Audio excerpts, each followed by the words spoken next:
வணக்கம். நான் உங்களின் அன்பு சகோதரி மாலதி பாலன். நேற்றைய தொடரை இன்று தொடர்வோம்.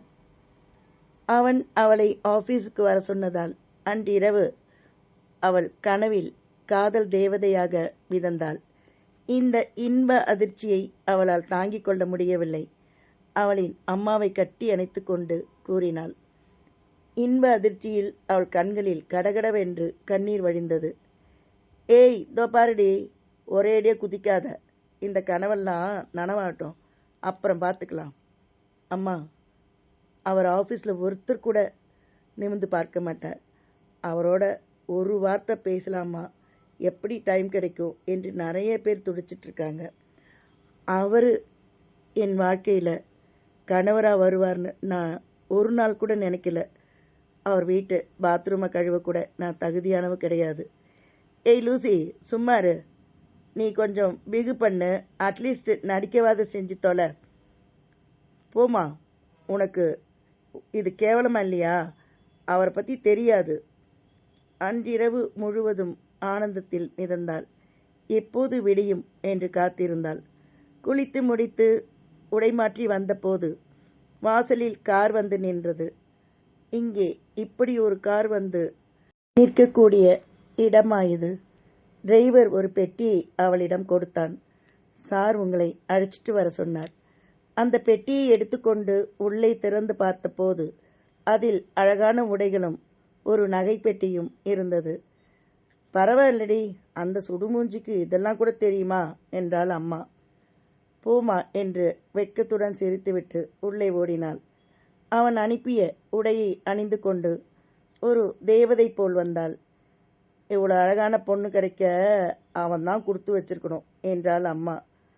அவள் காரில் ஏறினாள். அந்த கார் ஒரு ஸ்டார் ஹோட்டலுக்கு உள்ளே சென்றது. அவளை வரவேற்க ஷரத் வந்திருந்தான். அழகான உடையில் அவள் ஒரு ராணியைப் போல் இருந்தாள்.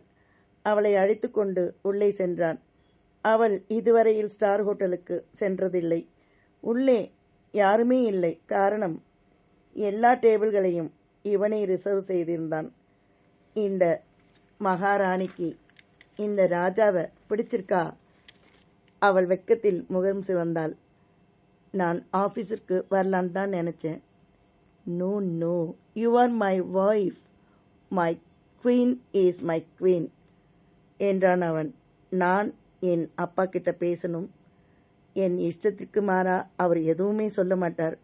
இதுவரையிலும் அவர் அப்படிதான், இனிமேலும் மாறிடவா போறாரு? உனக்கு பாட்டுனா ரொம்ப பிடிக்குமா? I have seen all the songs you sent me. எவ்வளவு ரசனை உனக்கு! You really have this Maharaja slave.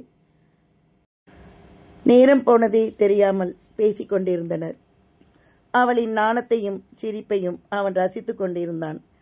அவன் வாழ்நாளில் இப்படி ஒரு பெண்ணிற்காக நேரம் செலவிட்டதே இல்லை. உனக்கு வெட்கப்படக்கூட தெரியுமா என்ன? அவன் சிரித்து கொண்டே கேட்டான். அதற்கும் அவள் வெட்கப்பட அவன் ரசித்து கொண்டிருந்தான். Yes, it's okay dear. உன்னை உங்க வீட்டில் ஏறிவிட சொல்லிடுறேன். மற்றதெல்லாம் ஃபோனில் பேசலாம், சரியா?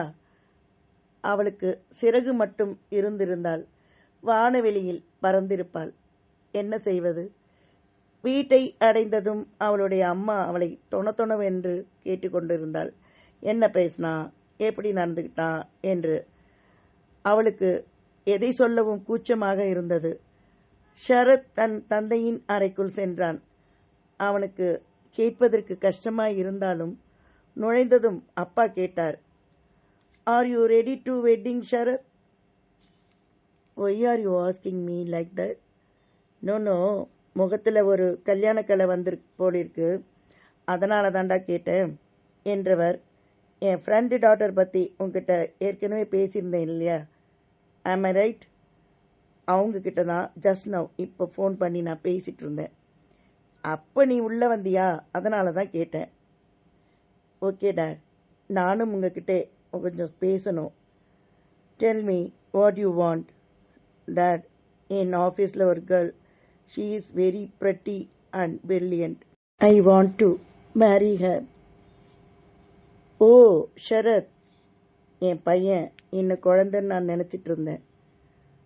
ஆனா பெண் பார்த்து முடிவு செய்யற அளவுக்கு வளர்ந்துட்டியா? குட். யாரு அவ? ஷரத் நடந்ததை கூறினான். ஓ, அவ உனக்கு கொக்கி போட்டிருக்கா. அதுல ஒரு கோல்டு ஃபிஷ் மாட்டிருக்கு. வெல், அவளோட டீட்டெயில்ஸ் என்னிடம் கொடு, பார்க்கலாம் என்றார். அன்றிரவு அவன் வினிதாவிற்கு போன் செய்தான்.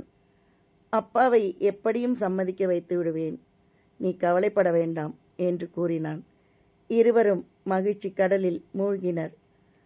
இதன் அடுத்த தொடரை நாளைய பதிவில் கூறுகிறேன். நன்றியுடன் உங்களின் அன்பு சகோதரி மாலதி பாலன்.